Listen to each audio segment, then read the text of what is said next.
Hello, everyone. My name is Arya Javidan, and I'm the project manager for the National Consortium of Telehealth Resource Centers. Welcome to the latest presentation in the NCTRC webinar series. Today's session is on Tap into Telehealth, Innovative Models of Telehealth Access Points. Today's webinar is hosted by the Northwest Regional Telehealth Resource Center, and these webinars are designed to provide timely information and demonstrations to support and guide the development of your telehealth programs.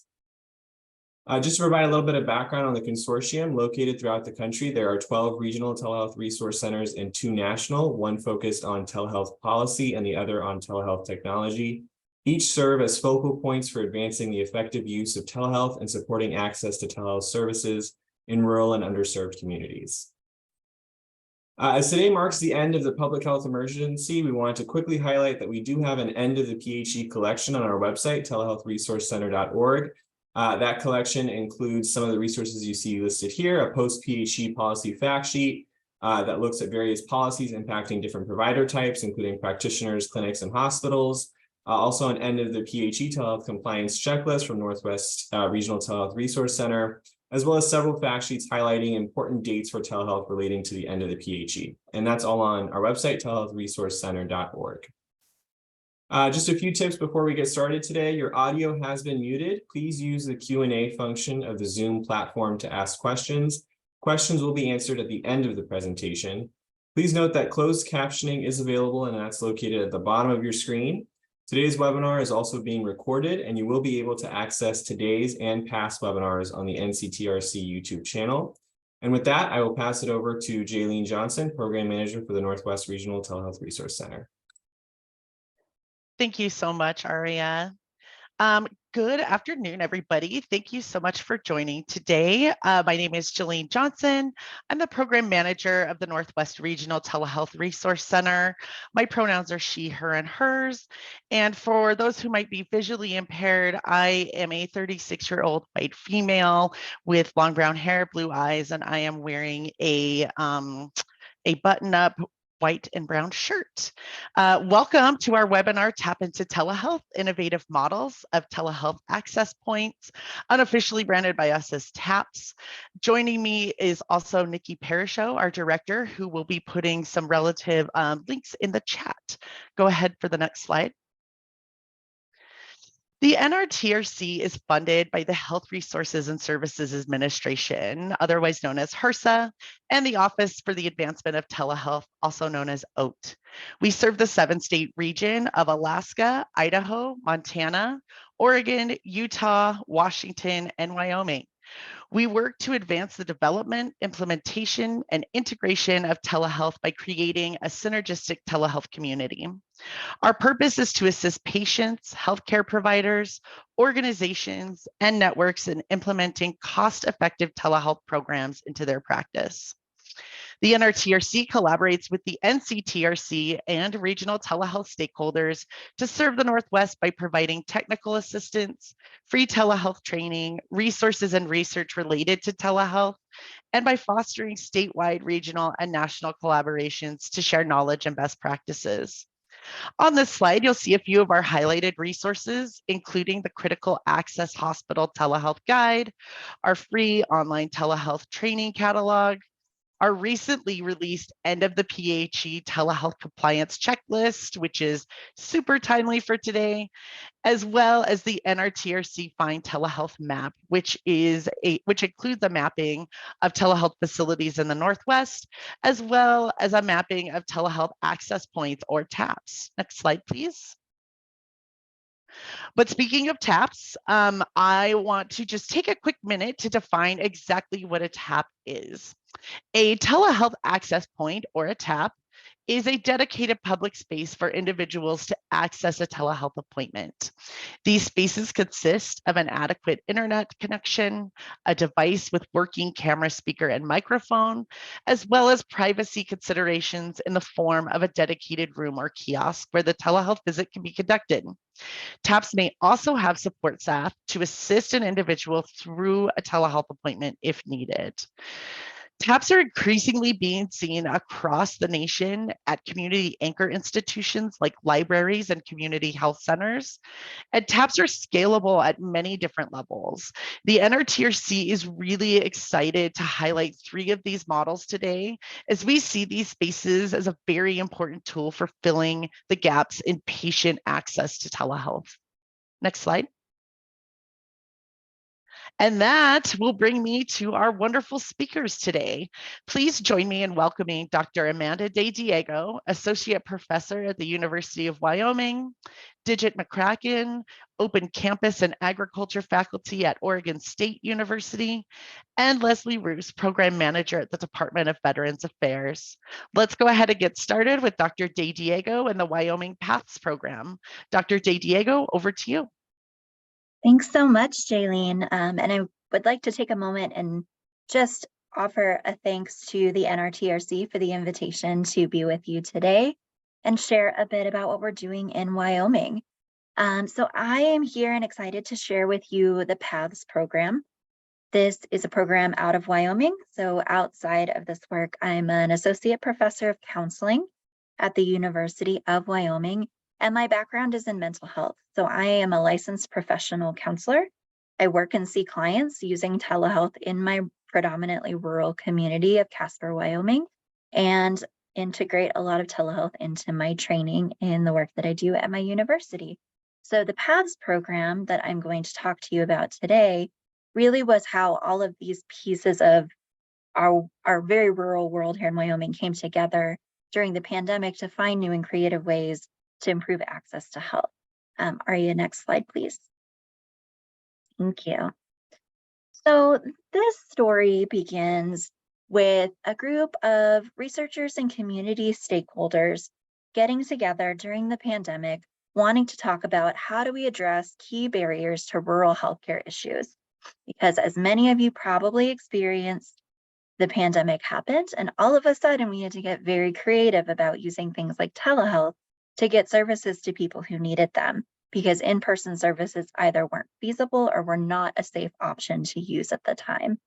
And so we in Wyoming often already face huge barriers to rural healthcare access, thinking about things like geography. So in my state, we have a common phrase that Wyoming is one big town with very long roads. And it's not uncommon to have to drive 200 miles to get to the next community. And so we have these pockets of really tight-knit communities with very limited resources distributed throughout our state. And that geographical barrier became a huge issue in terms of addressing rural healthcare needs in our state. So it ended up looking like if you were in a community where you had a really good hospital, or you had an inpatient behavioral health hospital, or you had providers local to you, things were going pretty okay. But if you're in a community that you don't have those things, particularly in the wintertime, which around here lasts about 8 months of the year, you're in a bit of a bind in terms of seeking care.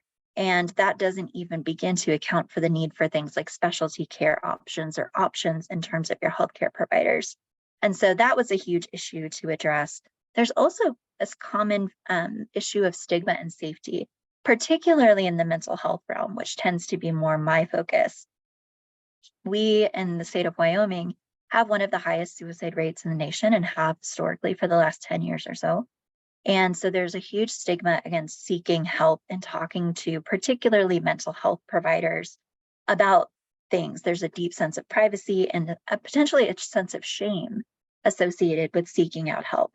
So imagine yourself in one of those rural communities that are very tight-knit, and there's maybe one therapist in town, maybe one counselor, maybe one social worker.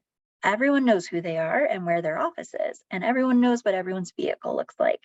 And so if you're parked outside of the counselor's office in town and someone sees your truck outside, they know exactly where you are and exactly why you're there and exactly what you're doing. And that can be a big deterrent for folks in our communities to seek help and care. There's also this element of safety. And so thinking about individuals with domestic violence situations that they're struggling with, thinking about issues related to our LGBT population that may not be out or may not be comfortable sharing those identities in their home, or even things like substance use struggles. where individuals are not feeling comfortable with being open about these struggles in their families. In the pandemic, we switched a lot over to telehealth and began asking the question of, in telehealth resources, who's being left out and why?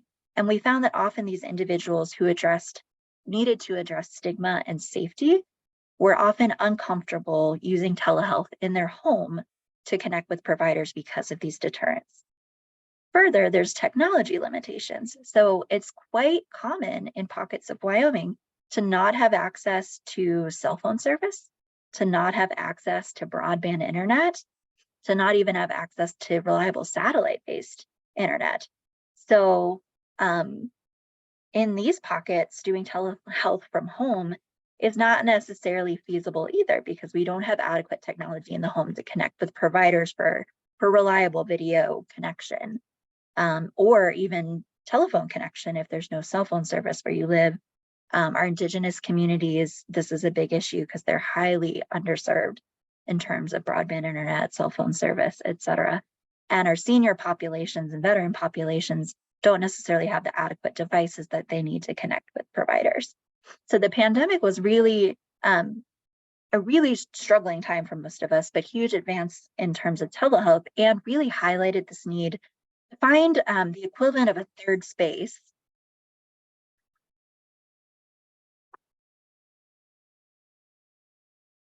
Sorry, someone just came in my office. So the pandemic really highlighted the need to come up with creative solutions to address these barriers to healthcare, even in the telehealth realm. Next slide, please, Aria. Thank you. So our team at the University of Wyoming sat down and tried to find ways to address these barriers using telehealth with fidelity to make sure that the services being provided really addressed community need, but did so in a way that didn't compromise the quality of services being provided. And so we found this implementation and evaluation guide from the Centers for Disease Control that became our guideline. They became our roadmap for how we wanted to put our paths together. That's my pun for the day. I got exactly one, and that was it.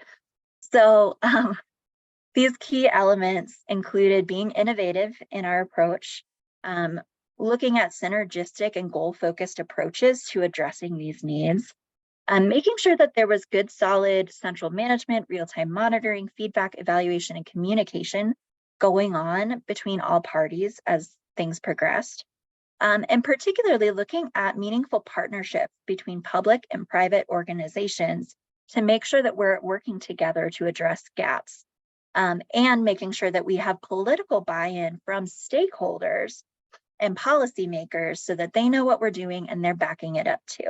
So this sort of became the formula. This became the secret sauce or the recipe that we used to seek a solution in the community to address barriers to telehealth access. Next slide, please. What this ended up looking like was a counselor, which is me, and a librarian, which is Lisa Scroggins, the director at the Natrona County Library, which is here in Casper, Wyoming, sitting around a conference table in 2022, December of 2022, and just having this conversation of, hey, so as a public library, I see that you're working really hard to connect with communities and make sure that they're aware that libraries are not just buildings that house books, but community centers that house resources. And I'm a healthcare provider trying to figure out ways to address things like stigma and safety in the community so that we can make healthcare feel accessible in a number of levels. And we figured out that we're really working towards the same goal in different ways. And so this project was born from that conversation of figuring out how to connect with community entities that represent safe spaces or neutral territory, or third spaces, to borrow a library term, a third space option for providers to use when they're connecting with their clients or their patients. Next slide, please. So from that came PATHS, which is Public Access Telehealth Spaces. That's our unofficial clever branding. So our goals here are really three things. To work in communities to address healthcare equity issues by creating new originating sites or TAPs for community access to healthcare, particularly in stigma-free environments. So if home is not an option and provider offices are either unsafe or not an option, we need another space. We need a stigma-free environment for our patients to be able to connect with us. The second goal we have is to enhance an inclusive provider network for coordinating care, communication between organizations, and awareness of resources for community members. So part of this process involves talking to a lot of different entities in the state which had a vested interest in telehealth and just doing a lot of information gathering. So we had a lot of meetings, a lot of conversations, a lot of informal interviews to just learn from our different communities, what have you tried before? What was successful? What was not? What did you encounter along the way? Just wanting to learn from the experience of those who had traveled this road before us. And from that, we ended up gaining a lot of partners because they said, well, we've tried this and just wasn't the right time. There wasn't enough buy-in in the provider community about telehealth, or we didn't have the right infrastructure, or people just were not paying as much attention to healthcare as they are now. So what we learned from those conversations is that there's been a fundamental shift in our communities towards an openness to engaging in telehealth as healthcare providers because of the pandemic. So out of necessity comes innovation, right? And from the communities, because of more conversations about healthcare in these communities throughout the pandemic, people are more open to seeking care than they perhaps have been in the past. And then the piece of this is it kept coming up in rural communities. People just don't know where the resources are. They don't know how to find them. So that became a big part of what we're trying to do. And then wanting to support partners in implementing telehealth in different kinds of community spaces. Next slide, please. So how we are doing this is really focusing on 3 areas of intervention in different communities. So the first being education. So I'm working with the Wyoming Telehealth Network through the University of Wyoming, and their mission is really to provide provider education support and technical training when it comes to telehealth and telehealth use. They also provide a lot of supports for community members who want to engage in telehealth, but maybe don't know how or have concerns about that. So they have been a really important partner in this endeavor because they're coming in and offering a lot of things like technical support, training, and consultation opportunities for providers who want to get involved, but maybe don't feel as confident in using telehealth. So there's a lot of education happening for providers, but also a lot of education happening on the community level about healthcare resources that are available and how to access them. We also wanted to focus on prevention and not just intervention. So we talked to library partners about how do we bring prevention into this picture? And what we landed on was piloting a couple of different things in our locations. Looking at things like hosting healthcare fairs in the library or other accessible community spaces so that we can highlight the availability of resources in a stigma-free space. Looking at integrating health and prevention programming into library calendars. So individuals who are interested in attending programming will have some options for things like nutrition support or chronic illness management, or even bystander suicide prevention training. Also, a couple of our library partners have created health information resource centers. So specific areas of the library dedicated to accessing health information. And part of our implementation plan is doing suicide prevention training for all library staff so that they feel they have the tools that they need to attend to the populations that might be coming in to use these supports. Although what we learned is these patrons are already hanging out in the library anyway, because it's a safe space for them. And they felt grateful to have that additional level of training to interact with the community regardless. We also looked at things like policy and procedure manuals to see if staff felt they had guidance in how to address emergencies in the library space. And then our intervention, which actually I will talk about on the next slide. So Ari, can you advance it, please? All right, so our intervention is working with public libraries around the state. They are providing broadband internet access. They are providing a secure location for individuals to come out and seek health information and healthcare. They have built-in IT support for particularly our senior populations who maybe don't feel as confident using technology. They're offering opportunities for online scheduling for use of the spaces that we are building in these public libraries, and also data reporting for usage so that we can make sure that we're using a data-driven approach to our health outreach efforts. And then we, as a team, are providing awareness and support for marketing in these areas. We're doing all the nerdy number crunching when it comes to outcomes evaluations for our library partners. We are doing a lot of education on the ground, both in the communities and with providers across the state around telehealth and suicide prevention. And we're doing all the nitty-gritty technical grant writing and management pieces.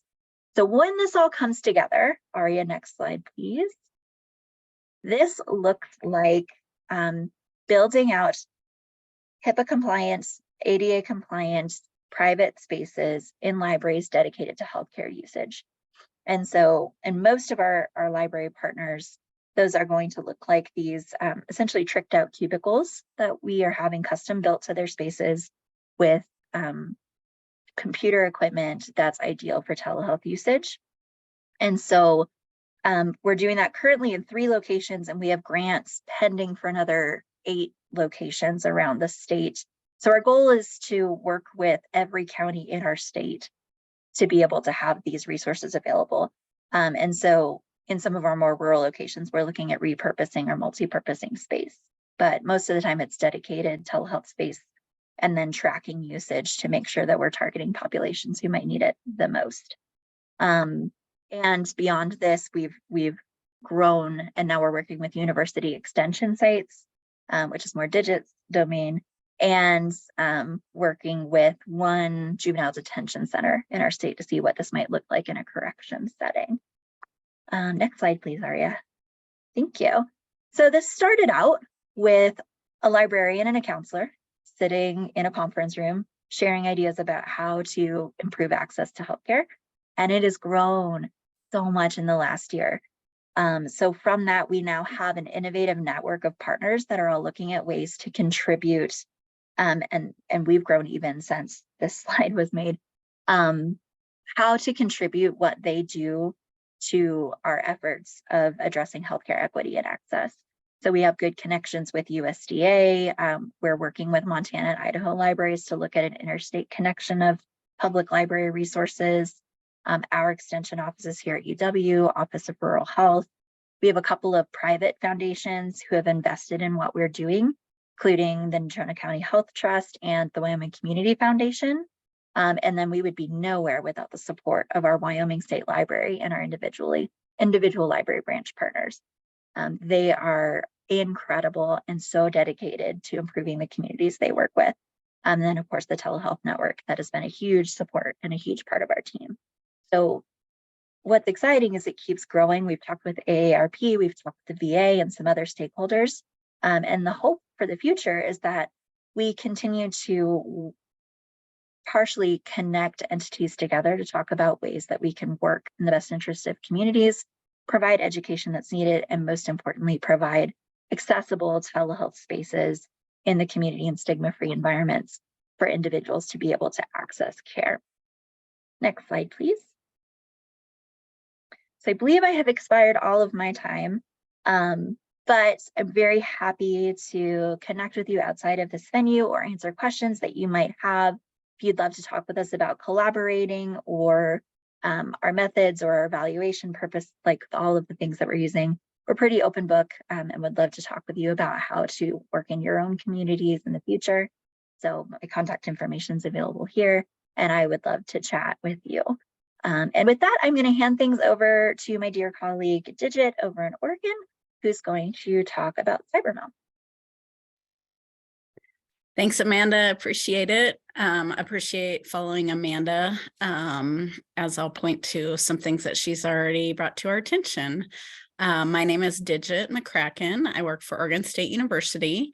My program area is open campus and a tiny sliver of agriculture. I am tasked with filling community needs within 3 buckets: college and career access, degree completion, and then community development. So through those 3 buckets, where we landed on some different project work that I've done within our communities and looking at needs is this idea of a cyber mill. So I'm going to talk to you a little bit about that today, which Amanda led us down the road to really well, because this is more of a current practice and a solution that we found within our community. Next slide, please. I wanted to echo what Amanda had said. She set it up really well for me. My community is very similar to what she described in Wyoming. We are frontier. We have very few people per square mile in quite a large area. The highlighted area there is my county and where I work and the people I serve. We are mostly public lands within our county, and our big population center is 1,400 people. So within that area, it's 70 miles to any other population larger than that. So we are quite remote. And as Amanda talked about too, it's not unusual to not have cell service and certainly not have connectivity within our area. Because of terrain, because of just not having those resources. So equity is a real issue that we strive to overcome. And in doing so, we know that whether it's jobs, education, healthcare, being able to access Wi-Fi, internet, broadband is not equitable in our area. So that's the problem we started to tackle. Next slide, please. And to do that, we looked at this idea of a cyber mill and created it. And those are the founders and myself. We worked together and since 2018 to create something that provided our residents with free and accessible broadband and technology. And a little bit on the creation of that, Amanda talked about multiple things that overlap. We did surveys, we talked to partners and funders. We looked at what our vision and mission should be and a business plan for such a location. And then we branded that. And that's how we came up with this cyber mill idea. We started this idea in a very small, isolated town, Seneca, Oregon. Its population 180. And it is a place in a 70-mile stretch that has the only cell service between our population center in our county and the population center to our south. It's just a 900 square foot building that we created a space for our community to access technology and broadband. The community itself has no internet access other than satellite. So I'm talking about HughesNet, and some of you may be familiar with Starlink. We had to do quite a bit of fundraising to create this opportunity. And then once we had it operational, there was some operations pieces that needed to go into that. Next slide.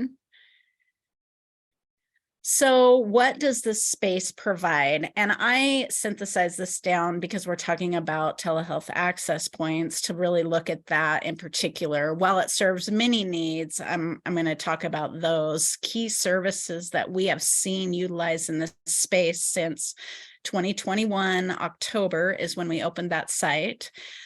We have folks that have utilized it for mental health services, meeting with providers, or providers meeting with their clients, also accessing providers online in appointments. We created community meeting spaces that did not exist prior.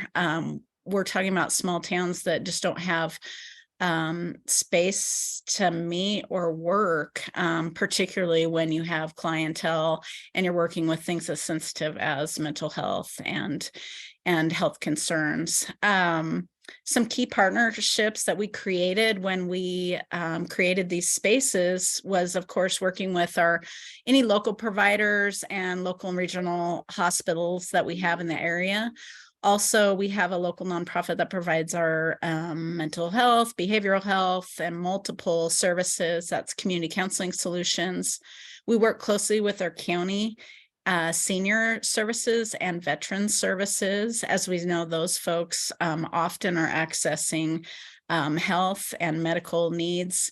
In Oregon, we have the Oregon Health Authority, which is a state agency. And then we also have local community health partnerships. That is where some local money funnels down to county or regional levels for different health projects. And the asterisk denotes some of those folks that have not only supported this and partnered on this, but also have provided funding as well. And we have multiple partnerships, but again, I wanted to really look at the health side of things today.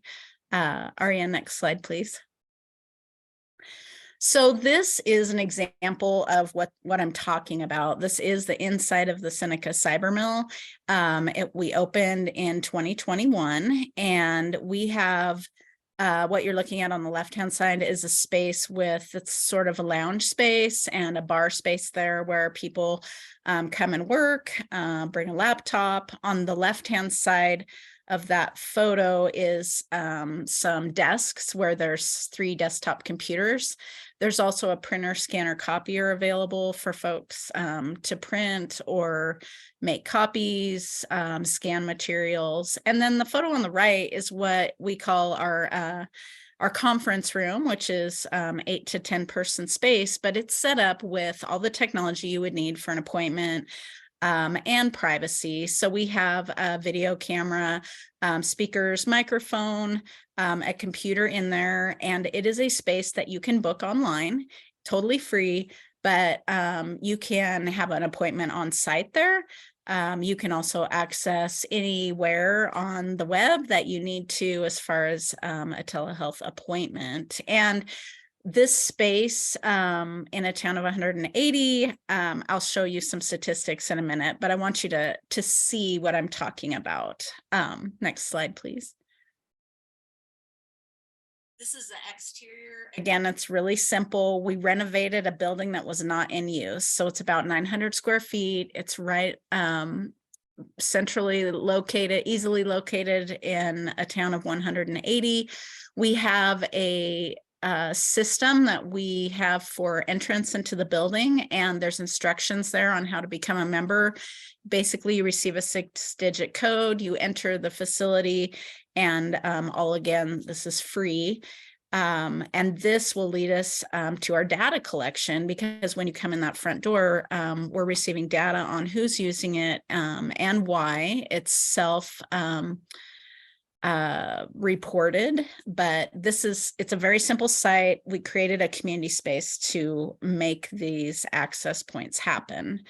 Next slide, please. So this is some of the data that we collect. Again, Seneca has a population of 180, and this is as of last month. We have had 232 users to our Seneca site. This is more than 100% of the population, which is really exciting for us. And that just demonstrates the need that I believe we are filling.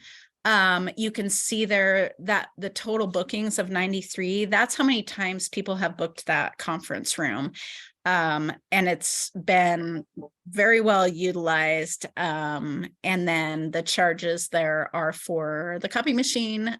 You can make 10 free copies a month. And then beyond that, it's a charge, and you can pay online. So this just is a sample of some data, and I believe we have some more data on the next slide. We capture things like age. We capture things like, why are you utilizing the site? And again, this is self-reported when you become a member, which is free. So you can see different uses, whether it's for business and entrepreneurs, whether it's for medical or work. And a lot of people, what I found is personal is also possibly medical or therapeutic uses as well. So this gives us an idea of who we're serving and why. Next slide. Again, this is more about our demographics, but particularly on the left, I wanted to share, we have in Oregon an Oregon Health Plan, which is for folks at a certain income level, I should say below a certain income level. And this isn't completely accurate. It should be a little larger because we didn't realize when we first created this, the health impact that we were creating. So this question on the survey came a bit later, and I'll show you on our other site probably a more accurate view of how many folks are utilizing the Oregon Health Plan and our sites. But that just gives you an idea of our demographics as far as poverty level. Next slide. We just opened this site in October of last year, so it's our newest place. It's very similar in look and feel. Again, it's a location in our community of 825 that did not have any value to the main street. And this community had more access than the last that you saw, but we created a space that people could utilize technology and had access to a room where they could seek health appointments. Next slide. That room is booked as well. And just since our opening, we've had 43 people book that room. The copy machine is very well used, as you can see. And we're already approaching, we're actually beyond, as of yesterday, a quarter of our population. So again, quite a bit of usage for this site. And this site was kind of a proof of concept in a different level. Seneca did not have any access other than satellite. Prairie City has access. There's broadband lines throughout the community, but obviously what we've learned is cost is a barrier, particularly with senior citizens on a fixed income. Those folks have to choose. One gentleman that I spoke to has to choose between his medications or the price of Wi-Fi into his home. So these are real decisions that people make, and creating this space for folks to utilize, to meet, to receive health options is it's real, it's needed. We're seeing the use, and much like Amanda said too, most folks go up to 3 hours out of our area for appointments and any specialists. We do have a local hospital, but many people travel outside the area, which is a day of work, and sometimes overnight, and sometimes not great driving conditions. Next slide, please. Again, similar demographics as far as uses with medical, with the work, a little more education use because we have a larger population of students in the Prairie City area. Next slide. Now you'll see a little bit more accurate view of the Oregon Health Plan, because from the beginning of Prairie City, we had this question on our survey, and it's really basically a third of the population that is a member that is at that level of income to receive Oregon Health Plan. Next slide. This is our website, and I would invite any of you to check this out if you have interest. This is my email, and just like Amanda, I am happy to share, talk about this project. I love it. Talk about the impact and how our community is using it, but happy to share it today with you all. And our next presenter is Leslie Roose, and we'll kick it over to her. Thanks, Didgette. Great job. And thanks for having me today. I'm here to present the VA's ATLAS program. ATLAS is an acronym. It stands for Accessing Telehealth Through Local Area Stations. And my name's Leslie Roose. I am a registered nurse by trade. I've been with the VA over 15 years, and a majority of that time have been in various roles within telehealth. Next slide. So we'll go into a program overview. Our goal is to enhance the accessibility of VA care for veterans in their communities and help bridge the digital divide. So this goes hand in hand with what Didgette and Amanda had talked about. There are these digital deserts where veterans live, where there's no connectivity or options. And even if they had technology, they may not be able to connect to their VA provider through telehealth. And so what we did is look to create an alternative experience to telehealth at home or routine care at the local VA facility by providing a private space free of distractions that's also comfortable and affords a living room-like setting to receive care. To do that, we've partnered with both public and private organizations to establish comfortable locations for veterans to connect with their VA care team using video telehealth, particularly in communities where veterans live far from a VA facility or have poor connectivity at home. And in future enhancement is we're working to stand up a Telehealth Access Point grant program that would provide organizations funding to create community access points in partnership with their local VA facilities. So the picture on the right is at our Springfield, Virginia. It is one of our sites that is not located in a rural area, but is located where there's lots of traffic and congestion. And so this is what the space looks like if the veteran would choose to use it for their telehealth appointments with the VA. We worked very closely with Philips, who donated this equipment to the American Legion. And so you can see we have 2 chairs for both the veteran and a caregiver. There is vanity lighting above the monitor to help with illumination and give a better visual for the providers on the other end. Philips also has, you can't really see it too well there, but the lighting piece, it does have several different modes where it's bright. There's a consult mode, there's a cleaning mode, and then there's also kind of like a relaxation mode where it cycles through some different colors. So if the patient's waiting for the provider to get back or things like that, or to join the appointment, that they can tune that lighting to their needs. And we also have a quote from one of our veterans who have used it and then said, "I had no idea it was so easy to see my doctor." Next slide. So we do have Atlas sites across the country.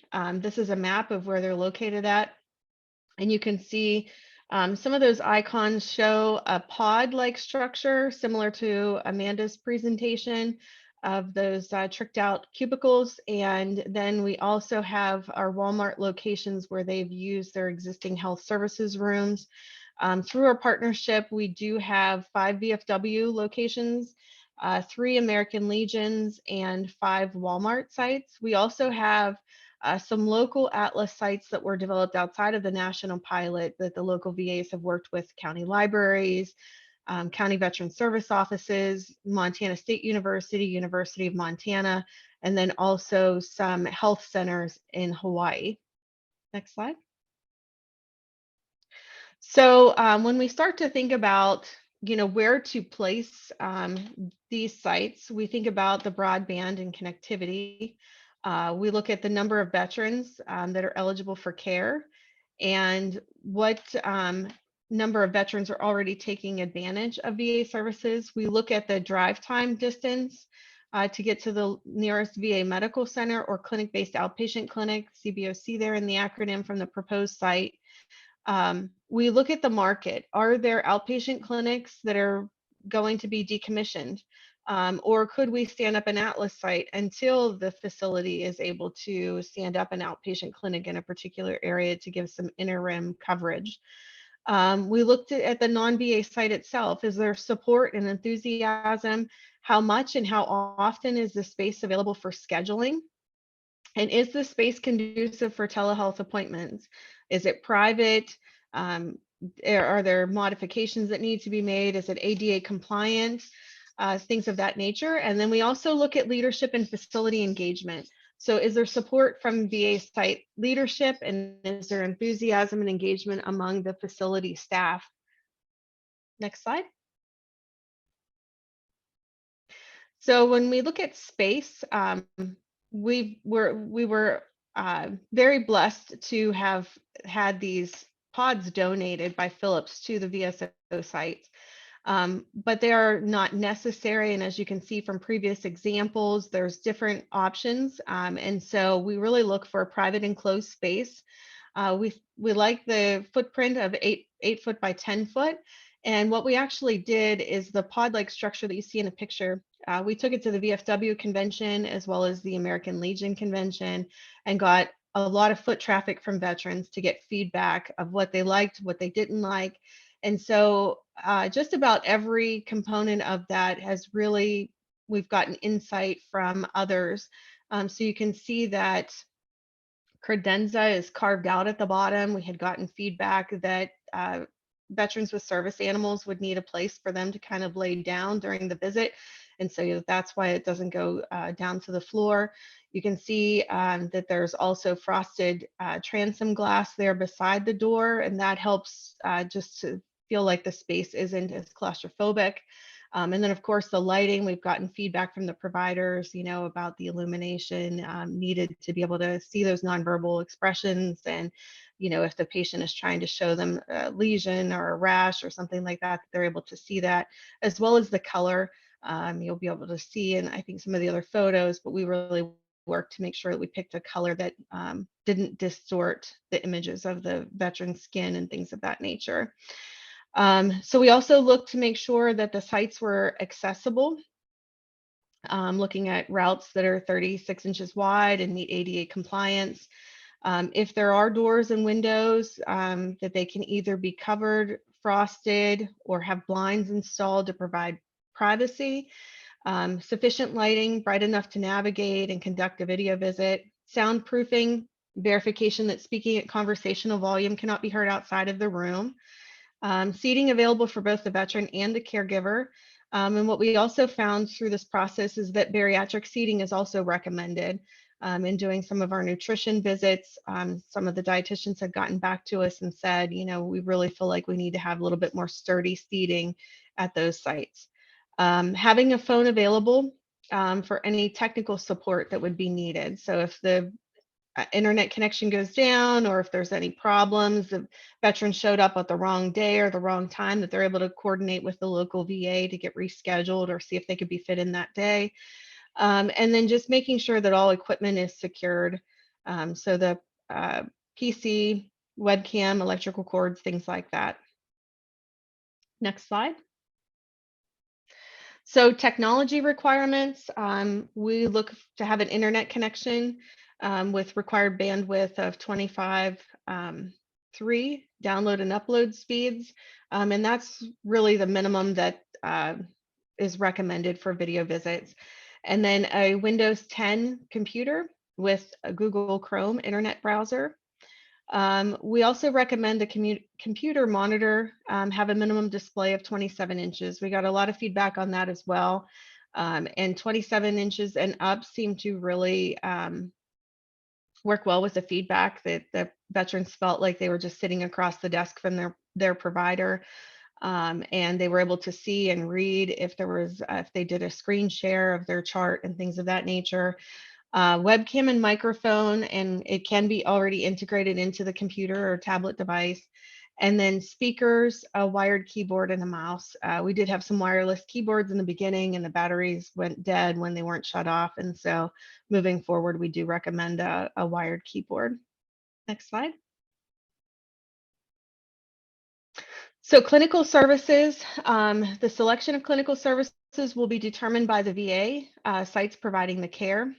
Services must be appropriate for telehealth, including services from hubs. And so we do have some clinical resource hubs, some telemental health hubs, and some other specialized services like telegenomics that provide telehealth care to some of our Atlas sites. And so just making sure that all of the necessary needs can be achieved from the non-VA site. A demonstrated need in the catchment area, familiarity with local service lines with telehealth. That has been one of the good things about the pandemic, is that we were able to get a lot of providers quickly on board with telehealth and trained, and just taking in lessons learned from other sites. We do request that a minimum of 2 services be provided at each location. And I think Amanda had also referred to this in her presentation as well. A lot of these smaller rural towns, it's like Cheers, everybody knows your name. And so if you're only offering mental health care, it would be very easy for you to determine by process of elimination what the veteran is there for. And so that's why we recommend a minimum of 2. We have been providing services since 2019, and some of the services that we provide the most are primary care, mental health, pharmacy, nutrition, social work, rehab. We've just recently had a sleep visit. So we're not limited to any particular specialty. We've been expanding, and sometimes the veterans themselves are requesting, because they've seen their primary care provider at an Atlas site, then they have an upcoming appointment. They're requesting if they can be seen at the Atlas site for that as well. Next slide. So at these sites, we do have site attendants, and these are donated by the non-VA site. And their responsibilities are to provide veterans who call or visit the site with information about Atlas, including contact information and handouts, which are provided by the VA. They introduce the veteran to the telehealth room and ensure that they understand how to utilize the technology and access their video appointment. We also have guidance that's provided by the VA, as well as some posters. They maintain the telehealth room. They clean the space prior to and following the appointments, ensuring equipment is operational. And then they also contact other parties for assistance as needed. So if for some reason there was a power outage and they wanted to test the equipment to make sure that things are functioning properly, or they've changed internet providers, they would serve as the point of contact to reach out to the VA to let us know and get that set up. And they do not enter the telehealth room during the appointment unless it's in the event of an emergency. And they do not access veterans' information or provide any medical advice or care. Next slide. So moving forward, we are working to establish the telehealth grant program, as I mentioned earlier, and that's through the John Scott Hannon Mental Health Improvement Act, Section 701. So as part of those legislative requirements, we completed an assessment of barriers faced by veterans in accessing telehealth services, and that has been submitted to the House Veterans Affairs Committee and the Senate Veterans Affairs Committee. And then we are also working on developing the regulations to grant awards to external organizations to expand and provide telehealth services to veterans. And on the right there, that is a picture of the technology that's actually installed at Springfield, Virginia, that was taken to the Capitol building for demonstrations in the Russell Rotunda. Next slide. So just to give you some additional visuals as to what the hardware looks like. So on the left, this is the pod. It's in place in Eureka, Montana. So you can see the frosted glass door and the lighting, as well as the phone on the counter. Next slide. This is Springfield American Legion. You probably remember this picture from other slides. This was not a pod-like environment. This space was actually a conference room within the American Legion that they had offered up to veterans to be able to connect to the VA, but they didn't want a pod kind of taking up space in that room, because they still wanted to be able to use that room. And so Philips essentially took one wall of that pod and applied it to their existing wall structure there. Next slide. And so, as I'd mentioned, we also work with Walmart. They're using their health services room, which is adjacent to the pharmacy in most instances. And so this is a room that they use for vaccines and pharmacy medication counseling and things of that nature. And so this is what their space looks like. Next slide. So other community partners. For organizations beyond those currently supported by the Atlas program team, so those veteran service offices, libraries, assisted living facilities, local VA teams are welcome to pursue those partnerships with permission from their site and VISN leadership. And partnership and all efforts are managed at the local level by the facility telehealth coordinator designee. Next slide. And so in the references, I have included, we have multiple Atlas videos on our VA's YouTube channel. So in the upper left-hand corner, that's our co-create session. So you can kind of see the pod-like structure behind in the background there. That was actually that reinforced poster board that was cut so that we could get patient feedback. And in Eureka, Montana, they actually used it after the co-create session on a float to help promote the site. And then we have some other Atlas site promotionals that show the pod and include veteran testimonials as well. So I'll leave those for your own personal review. And then we do have some additional information and help resources. So we have a public-facing Atlas website that we do update that frequently. So if you want to take a look at that, and then we also have a VA App Store page for VA Video Connect.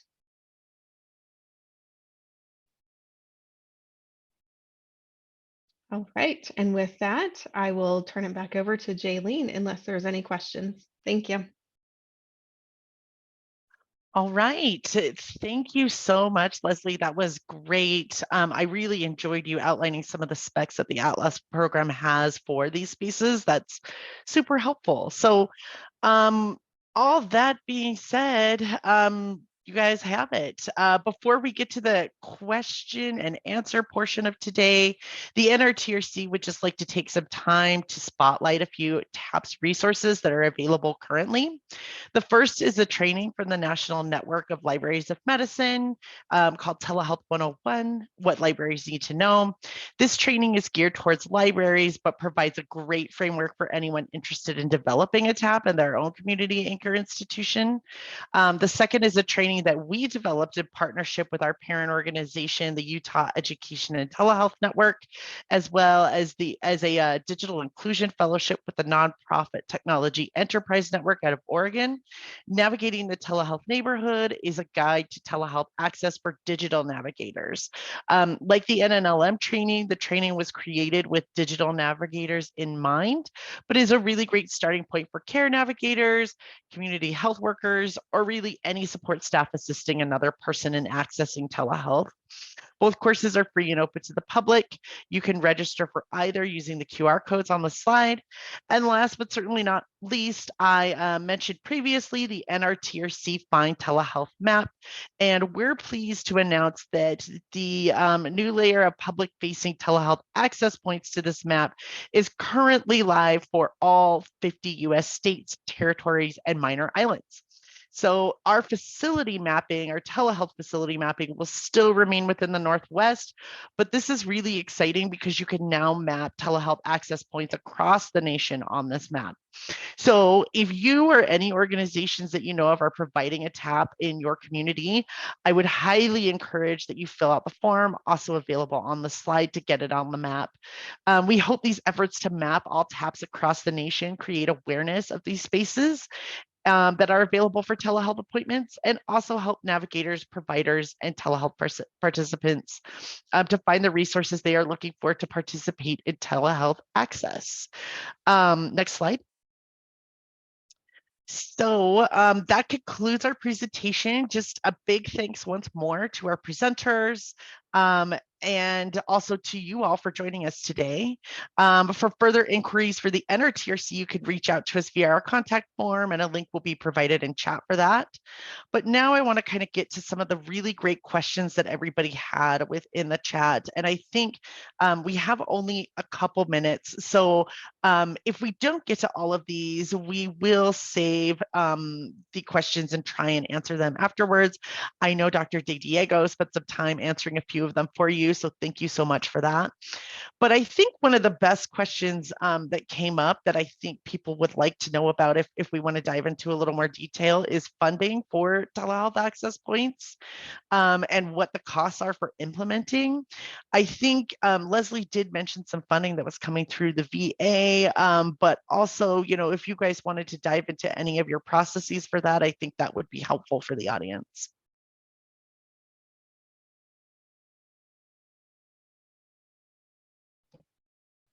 So currently right now, the VA has just worked exclusively through donations. And so VFW, American Legion, and Walmart have all donated their time, space, and resources for this, as well as Philips came alongside and donated equipment to those VSO sites, Veteran Service Organization sites. And then the telehealth grant program, we expect that probably in fiscal year 2025, we'll be ready to award that first grant. Great. Well, I think we're at the hour, so we need to wrap up. Again, thanks you guys for joining us, and we'll try and backtrack on some of those questions and make sure that they all get answered for you guys. Thank you for joining us.